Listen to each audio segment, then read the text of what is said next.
বন্ধুরা, সকাল ৮টা বেজে গিয়েছিল। নভোটেক সলিউশনস প্রাইভেট লিমিটেডের বিশাল গেটটা সবেমাত্র খুলেছিল। তখনই একটা সাদা গাড়ি ধীরে ধীরে ভেতরে প্রবেশ করল। গেটে দাঁড়ানো সিকিউরিটি গার্ড তড়িঘড়ি সোজা হয়ে গেল এবং স্যালিউট করল। Good morning madam. গাড়িটা থামল, ড্রাইভার নামল এবং পেছনের দরজাটা খুলল। কালো গগলস, চকচকে হিল এবং হাতে একটা ফাইল ধরা এক মহিলা বাইরে নামলেন। শ্রেয়া রায়, কোম্পানির নতুন শাখার ম্যানেজার। পরিচ্ছন্ন মেকআপ, আত্মবিশ্বাসে ভরা চলন এবং মুখে সেই তেজ যা তাকে বাকি সবার থেকে আলাদা করে তুলেছিল। তিনি গেটের দিকে এগিয়ে গেলেন। কিন্তু যেই তিনি সিকিউরিটি গার্ডের মুখ দেখলেন, তার পা সেখানেই থমকে গেল। সেই মুখ, সেই চাহনি, সেই হালকা নিচু হাসি, সে তো অর্ণব। এক মুহূর্তের জন্য তার হৃৎস্পন্দন যেন থেমে গেল, শ্বাস আটকে গেল। তিনি কিছু বলতে যাচ্ছিলেন, কিন্তু শব্দগুলো তার গলায় আটকে গেল। অর্ণব মাথা ঝুঁকিয়ে বললেন, গুড মর্নিং ম্যাডাম। আওয়াজটা বইছিল, শান্ত, স্থির এবং আদরপূর্ণ। কিন্তু সেই আওয়াজে এখন সেই সম্পর্ক ছিল না যা একসময় ছিল। শ্রেয়ার চোখ বড় হয়ে গেল। তিনি বিশ্বাস করতে পারছিলেন না যে তার তালাকপ্রাপ্ত স্বামী আজ তার কোম্পানির গেটে গার্ডের পোশাকে দাঁড়িয়ে আছে। তার পেছনে দাঁড়ানো অন্য গার্ড বলল, ম্যাডাম, ইনি আমাদের নতুন সিকিউরিটি সুপারভাইজার অর্ণব স্যার, কালই পোস্টিং হয়েছে। শ্রেয়ার ঠোঁট শুকিয়ে গেল। তিনি কেবল এতটুকুই বলতে পারলেন, ওহ ঠিক আছে। তারপর কিছু না বলেই ভেতরে চলে গেলেন। কিন্তু হৃদয় যেন কেউ ঝড় বইয়ে দিয়েছিল। অফিসে পৌঁছে তিনি তাড়াতাড়ি ব্লাইন্ডসগুলো নামিয়ে দিলেন। কিন্তু সেই এক ঝলক তার পুরো সকালটাকে উল্টে দিয়েছিল। ৮ বছরের পুরনো অতীত আজ তার কোম্পানির গেটে দাঁড়িয়েছিল, সেই একই শান্তি আর মর্যাদার সঙ্গে। একসময় তারা দুজনেই দুজনের জন্য গোটা পৃথিবী ছিল। একই কলেজ থেকে পড়েছিল। অর্ণব তখন একজন প্রতিভাবান ইঞ্জিনিয়ার ছিল, সৎ, সরলতায় ভরা। শ্রেয়া তাকে তখন পছন্দ করত, কারণ সে অন্যদের থেকে আলাদা ছিল। কম কথা বলতো, কিন্তু অনেক ভাবত। বিয়েও ভালোবেসেই হয়েছিল। কিন্তু সময় ধীরে ধীরে সবকিছু পাল্টে দিল। শ্রেয়ার চাকরি চলল, সে দ্রুত এগিয়ে গেল। পদোন্নতির পর পদোন্নতি পেল, আর অন্যদিকে অর্ণবীর কোম্পানি লোকসানে চলল। মাস পেরোলেও বেতন এলো না। বাড়িতে খরচ, বিদ্যুতের বিল, ভাড়া সব বাড়তে থাকল। ধীরে ধীরে শ্রেয়ার কাছে তার পরিস্থিতিগুলো বোঝা মনে হতে লাগল। সে বলতো, সব কিছুর জন্য টাকা চাই অর্ণব, আর তোমার কাছে শুধু অজুহাত। অর্ণব বোঝানোর চেষ্টা করত, আমি পরিশ্রম করছি, সব ঠিক হয়ে যাবে। কিন্তু শ্রেয়ার কাছে ভবিষ্যতের অর্থ ছিল সফলতা, আর সফলতার অর্থ ছিল টাকা। এক রাতে ঝগড়া এতটাই বাড়ল যে শ্রেয়া বলল, আমার এমন স্বামী চাই না যে দিনরাত কেবল সংগ্রামী করবে। আমি কোনো গার্ডের স্ত্রী হয়ে থাকতে পারব না। সেই লাইনটা অর্ণবের হৃদয় পাথরের মতো গেঁথে গেল। কিছুদিন পর সে নীরবে তালাকের কাগজে সই করে দিল এবং বাড়ি ছেড়ে দিল। আর এখন সেই অর্ণব ৮ বছর পর সেই একই শহরে, সেই একই মহিলার অফিসের গেটে গার্ড হয়ে দাঁড়িয়েছিল। শ্রেয়া সারাদিন কাজ নিয়ে ব্যস্ত থাকল, কিন্তু মন অস্থির ছিল। বারবার জানালা দিয়ে গেটের দিকে উঁকি দিচ্ছিল। প্রতিবারই তাকে সেই একই মুখ দেখাচ্ছিল, শান্ত, কোনো অভিযোগ ছাড়া, যেন জীবনের প্রতিটি চরকে হাসি দিয়ে জবাব দিচ্ছে। দুপুরে অফিসের ক্যাফেতে যখন তার বন্ধু ঈশিতা জিজ্ঞেস করল, ম্যাডাম, আপনি ঠিক আছেন তো? আজ কিছুটা চিন্তিত লাগছে। শ্রেয়া কেবল মাথা নেড়ে দিল। কিন্তু মনে প্রশ্ন ছিল, শেষ পর্যন্ত সে এখানে এলো কি করে? তাকে কি আমার কোম্পানিতেই কাজ খুঁজতে হয়েছিল? সন্ধ্যায় যখন তিনি বেরোচ্ছিলেন, গেটে সেই অর্ণবই দাঁড়িয়েছিল। যেন কোনো আপনজনকে বিদায় জানাচ্ছে, সে আবার বলল, গুড নাইট ম্যাডাম। শ্রেয়ার পা সেখানেই থেমে গেল। সে ঘুরে তাকাতে চাইছিল, কিন্তু তাকালো না। গাড়িতে বসতেই তার মন নিজের সাথে কথা বলতে লাগল। সে কিভাবে এত শান্ত থাকতে পারে? আমি তো তাকে ভেঙে দিয়েছিলাম। কিন্তু সে ভাঙল না, নাকি আমি অহংকারের ভেতরে ভেতরে ভেঙে গেছি? গাড়ি এগিয়ে গেল, কিন্তু কোম্পানির গেটে দাঁড়িয়ে থাকা সেই মানুষটা এখন কেবল গার্ড ছিল না, সে তার অতীতের পাহারাদার হয়ে গিয়েছিল। রাতে বাড়ি পৌঁছানোর সঙ্গে সঙ্গেই শ্রেয়া ল্যাপটপ খুলল। কোম্পানির সিকিউরিটি এজেন্সির নাম দেখল, নির্ভর সিকিউরিটি সার্ভিসেস প্রাইভেট লিমিটেড। নিচে ছোট অক্ষরে লেখা ছিল, supervised by mister Arnab Sen. তার হাত কিবোর্ডের উপর থেমে গেল। হৃৎস্পন্দন দ্রুত হয়ে গেল। সে চেয়ারে হেলান দিয়ে বসল এবং কেবল একটা ভাবনা মনে অনুরণিত হল, তাহলে তো সেই আমার অর্ণব। শ্রেয়া গভীর রাত পর্যন্ত সেই স্ক্রিনটাই দেখতে থাকল, supervised by mister Arnab Sen. সেই নামে যেন হাজারো স্মৃতি বন্দী ছিল। প্রতিটি ঝগড়া, প্রতিটি হাসি, প্রতিটি প্রতিশ্রুতি সব এক এক করে সামনে আসতে লাগল। সে নিজেকে বলল, সে এখানে পর্যন্ত পৌঁছাল কি করে? আর যদি সে এই এজেন্সির সুপারভাইজার হয়, তাহলে গার্ডের পোশাকে কেন? সেই রাত সে পাশ ফিরে কাটিয়ে দিল। সকালে যখন অফিসে পৌঁছাল, মুখে মেকআপ ছিল ঠিকই, কিন্তু চোখের নিচে ঘুমের অভাব স্পষ্ট দেখা যাচ্ছিল। লোকে নিজের নিজের ডেস্কে কাজ করছিল, কিন্তু শ্রেয়ার মনোযোগ কিছুক্ষণ পর পরই সেই গেটের দিকে চলে যাচ্ছিল। অর্ণব সেখানেই ছিল, কোনো রকম ভান ছাড়া নিজের ডিউটিতে। কখনো কোনো ভিজিটরকে ভেতরে যেতে দিচ্ছে, কখনো কোনো ফর্মে সই করাচ্ছে।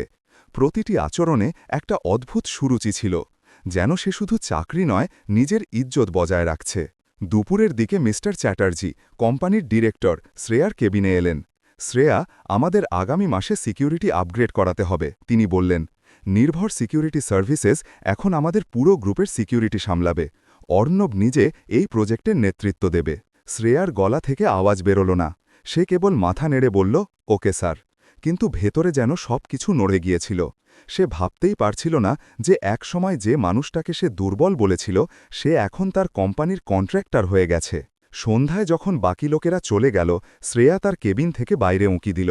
অর্ণব তখনও গেটে ছিল, বাকি গার্ডদের কিছু বোঝাচ্ছিল। তার চোখে এখন সেই ঔজ্জ্বল্য ছিল, যা এক সময় তার স্বপ্নে থাকত। কিন্তু এখন সেই ঔজ্জ্বল্য শ্রেয়াকে বিঁধছিল।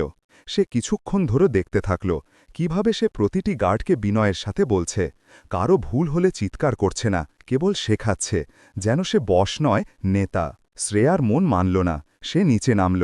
ধীরে ধীরে হাঁটতে হাঁটতে গেট পর্যন্ত পৌঁছাল। অর্ণব তাকে দেখল, তড়িঘড়ি সোজা হয়ে দাঁড়াল। Good evening madam. শ্রেয়া তার চোখের দিকে তাকাল।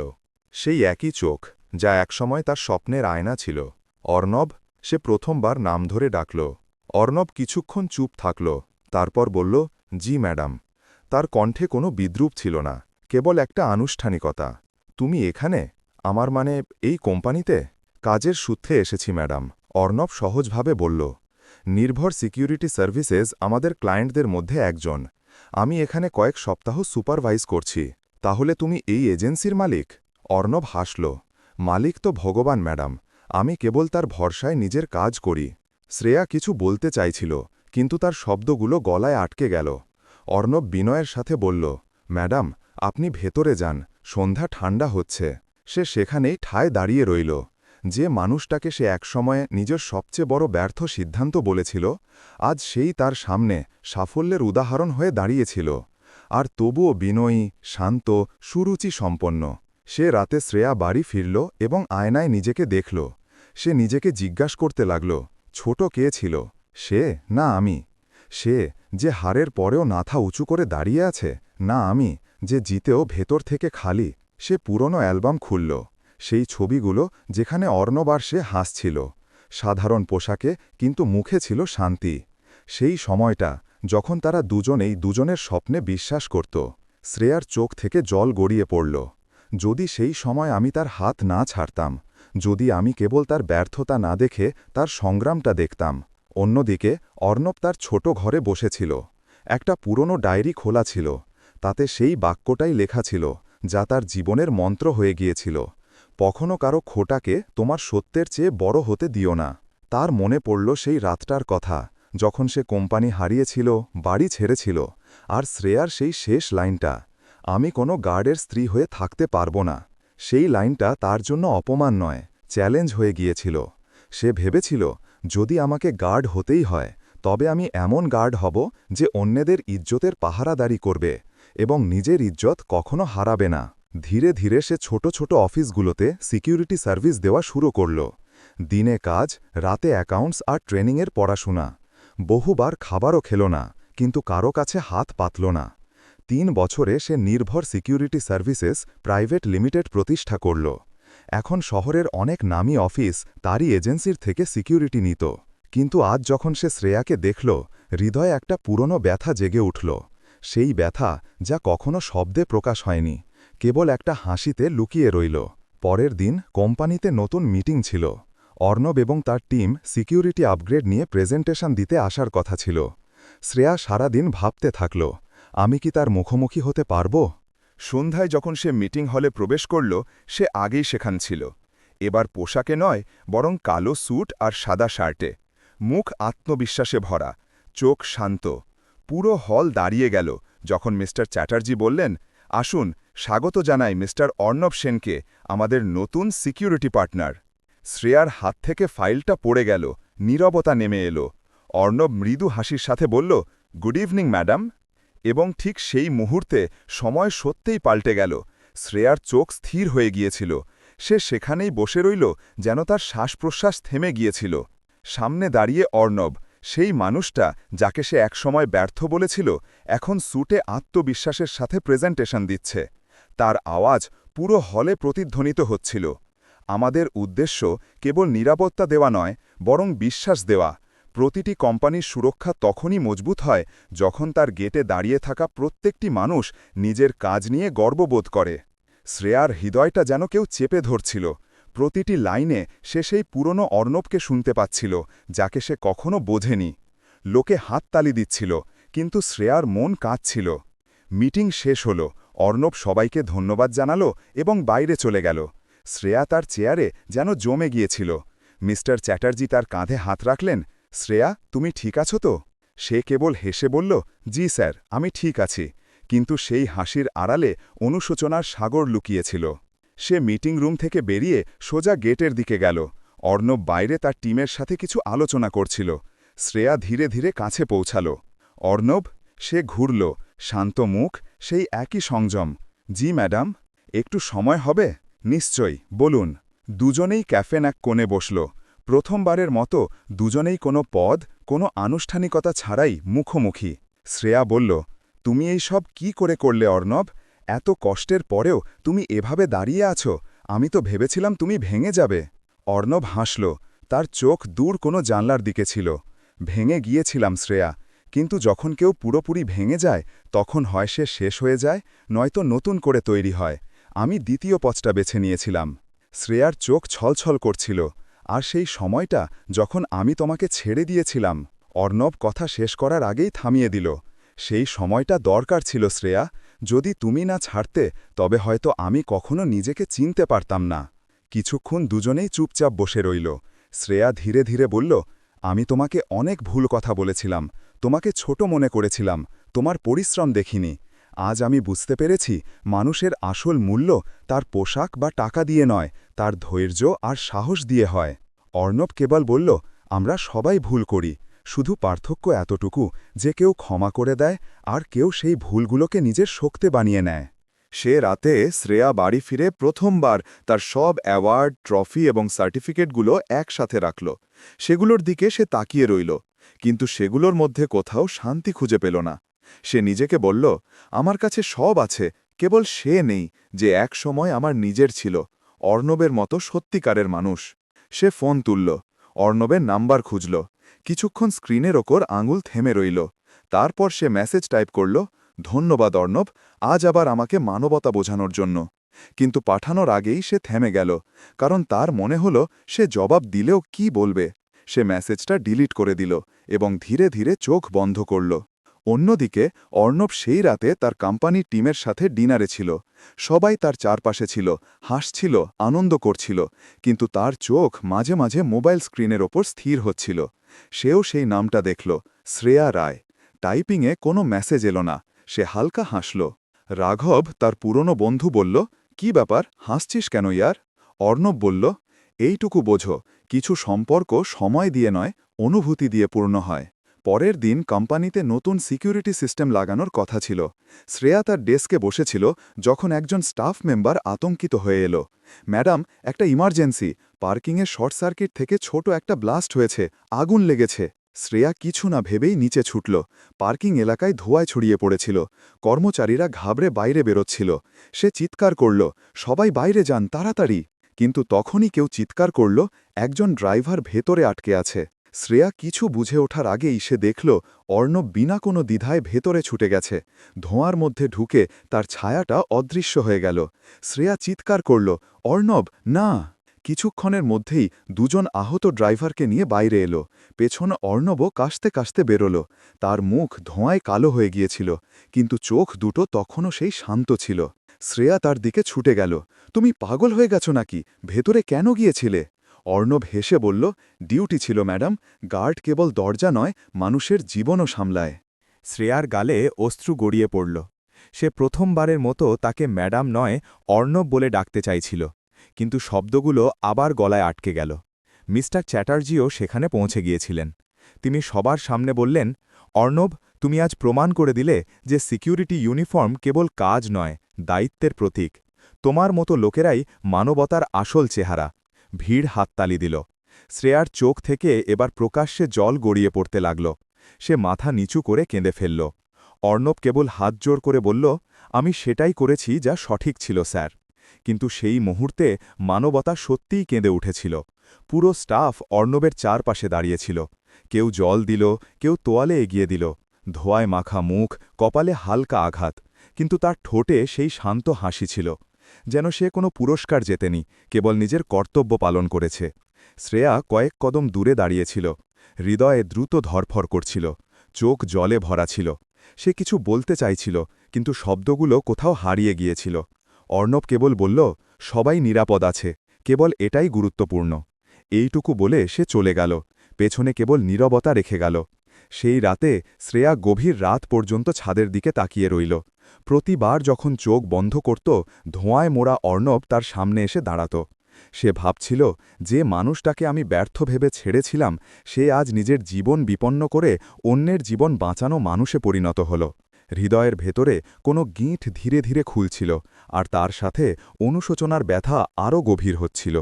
পরের দিন কোম্পানির পরিবেশ একেবারে অন্যরকম ছিল। প্রতিটি কোণ কেবল একটা নামেই গুঞ্জরিত হচ্ছিল, অর্ণব সেন। কেউ বলল, উনি নিজের জীবন বাজি রেখেছিলেন। কেউ যোগ করল, এমন লোকেরাই মানবতার মুখ। শ্রেয়া সব আওয়াজ শুনছিল, কিন্তু কথা বলতে পারছিল না। দুপুরে মিস্টার চ্যাটার্জি মিটিং ডাকলেন। তিনি বললেন, আজ থেকে আমরা নির্ভর সিকিউরিটি সার্ভিসেসের সাথে স্থায়ী অংশীদারিত্ব করছি, কারণ আমরা বুঝতে পেরেছি যে নিরাপত্তা যন্ত্র দিয়ে নয়, সেই হৃদয় দিয়ে আসে যারা কাজকে উপাসনা মনে করে। হল করতালি দিয়ে ভরে গেল। অর্ণব সাধারণ পোশাকে ভেতরে এলো, মুখে বিনয়, চোখে শান্তি। শ্রেয়া পেছনে বসেছিল। এখন তার দৃষ্টিতে না ছিল অহংকার, না প্রশ্ন, কেবল একটা ভাব, অনুশোচনা। মিটিংয়ের পর সে ধীরে ধীরে পার্কিং পর্যন্ত গেল। অর্ণব তার গাড়িতে ফাইল রাখছিল। শ্রেয়া তার কাছে এলো। অর্ণব। সে ঘুরল। সেই একই সংযম, সেই একই সরলতা। জি শ্রেয়া, গতকাল যা হলো, তোমার যদি কিছু হয়ে যেত তাহলে? অর্ণব হেসে বলল, তাহলে হয়তো অন্য কেউ ডিউটি পালন করত, কিন্তু আমি আমার কর্তব্য অসম্পূর্ণ রাখতে পারতাম না। শ্রেয়ার চোখ ভিজে গেল। তুমি এখনও ঠিক আগের মতোই কথা বলো, কেবল পার্থক্য হলো তখন আমি শুনতে চাইতাম না। অর্ণব শান্তস্বরে বলল, সময় মানুষকে পাল্টায় না, কেবল দেখিয়ে দেয় কে সঠিক ছিল। শ্রেয়া বলল, আমি তোমাকে ভুল বুঝেছিলাম অর্ণব, তোমার বাস্তবতা নয়, কেবল পরিস্থিতি দেখেছিলাম। আমি ভেবেছিলাম তুমি হেরে গেছ, কিন্তু আসল জয় তো তোমার ছিল, কারণ তুমি নিজের সাথে লড়াইটা জিতেছিলে। অর্ণব বলল, হয়তো আমরা দুজনেই দেরিতে বুঝেছি যে সম্পর্ক সম্মান দিয়ে চলে, অহংকার দিয়ে নয়। শ্রেয়ার চোখ থেকে জল গড়িয়ে পড়ল। সে ধীরে ধীরে বলল, যদি সেই দিন আমি তোমার হাত না ছাড়তাম, যদি আরেকটু বোঝার চেষ্টা করতাম। কিছু মুহূর্তের নীরবতার পর সে বলল, আমরা কি আবার নতুন করে শুরু করতে পারি অর্ণব? আমি সত্যিই পাল্টে গেছি। অর্ণব কিছুক্ষণ চুপ থাকল, তারপর ধীরে ধীরে বলল, শ্রেয়া, আমি তোমাকে ক্ষমা করি, কিন্তু ফিরে আসতে পারব না। কারণ যখন আমি ভেঙেছিলাম তুমি অন্য কোথাও ছিলে, আর যখন আমি সামলে উঠলাম তখন শিখলাম যে কিছু সম্পর্ক সম্মানের গন্তব্য পর্যন্তই ঠিক লাগে, তারপর তাদের সেখানেই থেমে যাওয়া উচিত। শ্রেয়া শুনতে থাকল, কিছু না বলে। তার চোখ থেকে কেবল জল ঝরতে থাকল। সে ধীরে ধীরে বলল, তুমি জিতে গেলে অর্ণব, আর আমি হেরে গেলাম। অর্ণব হলকা হাসির সাথে বলল, আমরা দুজনেই যার যার ভাগের শাস্তি পেয়ে গেছি শ্রেয়া। এইটুকু বলে সে চলে গেল, এবং পেছনে কেবল নীরবতা থেকে গেল। রাতে যখন শ্রেয়া বাড়ি ফিরল, সবকিছু অচেনা লাগছিল।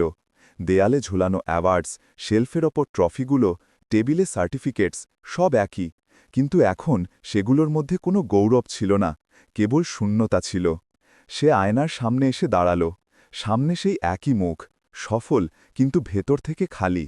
চোখের নিচে ক্লান্তি, ঠোঁটে নীরবতা। সে প্রথমবারের মতো অনুভব করল যে সফলতাও কখনো কখনো শাস্তি হয়ে যায়। সে ধীরে ধীরে আলমারি খুলল, সেই পুরনো ডায়েরিটা বের করল, যা বিয়ের সময় অর্ণব তাকে দিয়েছিল। প্রথম পাতায় লেখা ছিল, স্বপ্ন ছোট হোক বা বড়, যদি বিশ্বাস খাঁটি হয় তবে পৃথিবী মাথা নত করে। শ্রেয়ার অশ্রু সেই পাতার ওপর পড়ল। সে ধীরে ধীরে বলল, তুমি সঠিক ছিলে অর্ণব, আমি স্বপ্ন তো দেখেছিলাম, কিন্তু বিশ্বাস হারিয়ে দিয়েছিলাম। সে দেয়ালে টাঙানো অর্ণবের ছবির দিকে তাকাল। সে হাসছিল, সরলতার মধ্যেও গর্বের উজ্জ্বল মুখ। শ্রেয়া ফিসফিস করে বলল, তুমি আমাকে ছাড়োনি অর্ণব, আসলে আমি নিজেকেই হারিয়ে দিয়েছিলাম। সে জানালার কাছে এসে দাঁড়াল। বাইরে আকাশে হালকা আলো ছিল। সে ধীরে ধীরে বলল, এখন আমার কাছে সব কিছু আছে, নাম, টাকা, পদ, কিন্তু মনটা খালি। তুমি চলে গেলে, কিন্তু যা রয়ে গেল তা কেবলই অনুশোচনা, আর সেই শাস্তি যা জীবন আমাকে দিয়েছে। তার চোখ থেকে আবার জল গড়িয়ে পড়ল, ধীরে ধীরে, নিঃশব্দে, এবং প্রথমবারের মতো সে অনুভব করল যে কিছু ব্যথা শাস্তি নয়, ন্যায় হয়।